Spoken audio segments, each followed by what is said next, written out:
आइए बनाते हैं पुष्प की संरचना। क्या बनाते हैं भाई? पुष्प की संरचना बनाते हैं। तेरे ने धिनक धिन ताता धिन, ऐसे बनाओगे। ये हो गई वर्तिका, ये पूरी वर्तिका है, ये वर्तिका का अग्रभाग वर्तिकाग्र, और इसके अंदर होता है अंडाशय। अंडाशय के अंदर अंदर ऐसे ऐसे होता है बीजांड। अंडाशय के अंदर ऐसे क्या होता है? बीजांड। तो वर्तिका, वर्तिकाग्र, अंडाशय, बीजांड। ये पुष्प का कौन सा भाग है? ये मादा वाला भाग है। ये कौन सा भाग है पुष्प का? ये पुष्प का मादा वाला भाग है। फिर पुष्प चाहे किसी भी कलर का हो, लेकिन बाह्य दलपुंज, सबसे नीचे वाला जो दलपुंज होता है, ये हमेशा हरे कलर का होता है। ये वाला दलपुंज, ये वाला जो दलपुंज है, ये हमेशा हरे कलर का होता है। इसको बाह्य दलपुंज बोलते हैं। तुम चाहे गुलाब में देखोगे, लाल गुलाब में देखोगे, चाहे हरे गुलाब में देखोगे, चाहे नीले गुलाब में देखोगे, चाहे गुड़हल में देखोगे, सब में ये वाला भाग जो है बेटा, सब में ये वाला भाग हरे कलर का होता है। इसको बोलते हैं बाह्य दलपुंज। ये कलिकावस्था में पुष्प की रक्षा करता है। जब पुष्प कली के रूप में होता है तो उसको ढके रहता है। कलिकावस्था में पुष्प की रक्षा करेगा। दूसरा काम, हरा है ये, तो प्रकाश संश्लेषण करेगा। इसको बोलते हैं बाह्य दलपुंज। ये पहला चक्र है। एक को दल बोलते हैं, बाह्य दल बोलते हैं, सबको बोलते हैं बाह्य दलपुंज, यानी कि सेफल, ऐसे बोलते हैं कैलेक्स। बाह्य दलपुंज पहला चक्र, पहला चक्र है बाह्य दलपुंज। फिर क्या होता है? फिर रंग बिरंगे तमाम सारे दलपुंज होते हैं।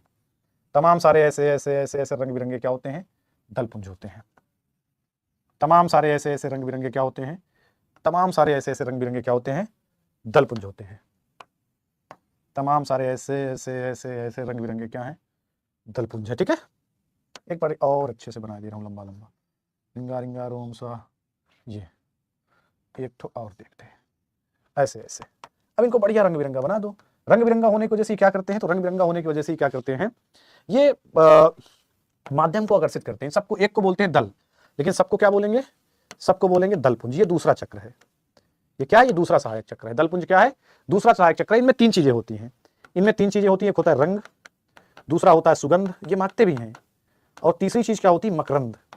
मकरंद मतलब इसका रस होता है, जिसको पक्षी चूसते हैं, या हमको मधुमक्खी चूसती है, और क्या बनाती है? पक्षी मधुमक्खी चूस करके इसका क्या बनाते हैं? इसके द्वारा मधु बनाते हैं ना। इसके बाद गाइज ऐसे ऐसे एक डंठल होता है, जिस डंठल को बोलते हैं पुतंतु, और इस डंठल के ऊपर ऐसे परागकोश होता है। ऐसे एक डंठल है, इस डंठल का नाम है पुतंतु, इसके ऊपर परागकोश। ऐसे एक डंठल है जिसका नाम है पुतंतु, इस पुतंतु के ऊपर होता है परागकोश। ये डंठल है पुतंतु, इसके ऊपर परागकोश। ये डंठल है पुतंतु, इसके ऊपर परागकोश। ये डंठल है पुतंतु, इसके ऊपर परागकोश। ये डंठल है पुतंतु, इसके ऊपर परागकोश। ये डंठल है पुतंतु, और इसके ऊपर है परागकोश। ठीक है, ये पुतंतु के ऊपर क्या होता है? परागकोश। परागकोश की खास बात क्या है? यहाँ पे परागकण बनते हैं। हड़बे सही जगह, अरे यार सही जगह पे।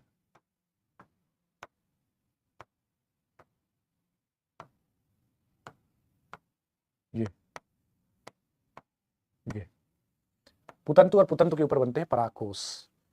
पुतंतु क्या है? डंठल है मात्र। ये जो पुतंतु है, ये मात्र क्या है? ये डंठल है। ये क्या है? ये मात्र डंठल है। ठीक है, ये मात्र क्या है? डंठल है। इसके ऊपर होता है परागकोश, जहां से क्या होता है? जहां से परागकण बनते हैं। ठीक है, जहां से क्या बनते हैं? जहां से बनते हैं परागकण। ठीक है, तो इसको बोलते हैं वर्तिका का अग्रभाग, वर्तिकाग्र। और ये पूरी है वर्तिका। Stigma, style, ovary, ovule. ये होती है ओवरी यानी कि अंडाशय। अंडाशय के अंदर क्या है? बीजांड। ये क्या है? बीजांड। यहां पे ऐसा लग रहा है पुष्प बैठा हुआ है, तो ये पुष्पासन। पुष्प की संरचना बेटा इंपॉर्टेंट स्ट्रक्चर है, आपसे पूछा जाएगा। ठीक है, तो वर्तिका, वर्तिकाग्र और अंडाशय, ध्यान देना। वर्तिका, वर्तिकाग्र और अंडाशय, ये तीन चीज मिलकर के क्या बनाते हैं? ये तीन चीज मिलकर के बनाते हैं स्त्री केसर। ये पूरी वर्तिका, ये वर्तिकाग्र और अंदर अंडाशय, ये तीन चीज मिलकर के मादा वाला पार्ट बनाते हैं, यानी कि स्त्री केसर। तमाम सारे स्त्री केसर मिलकर के क्या बनाते हैं? जायांग। जायांग आपका हो गया तीसरा चक्र। ठीक है, पहला चक्र बाह्य दलपुंज, दूसरा चक्र दलपुंज जो रंग बिरंगा है, तीसरा चक्र कह दो जायांग है। चौथा चक्र क्या है? चौथे चक्र पे आते हैं। ठीक है, ठीक है, चौथे चक्र में क्या आता है? चौथे चक्र पे अगर अपन आए तो ये है, ये डंठल क्या कहलाता है? तुमने कहा ये डंठल है पुतंतु, और ये सब क्या है? ये सारे के सारे जहां परागकण बनता है, ये है परागकोश, एंथर, एंथर एंड फिलामेंट। तो परागकोश और पुतंतु को मिलाकर के बनता है क्या?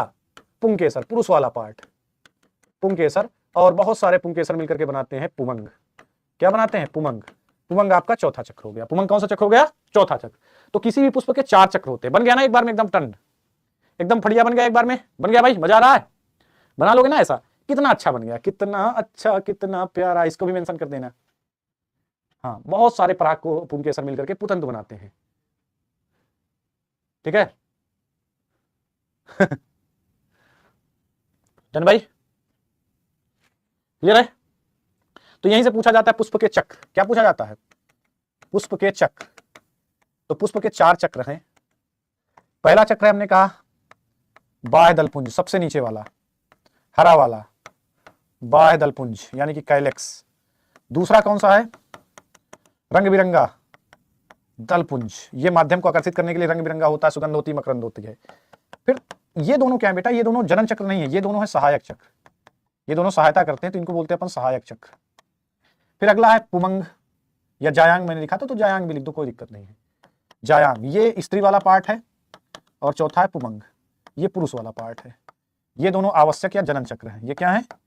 ये है जनन चक्र।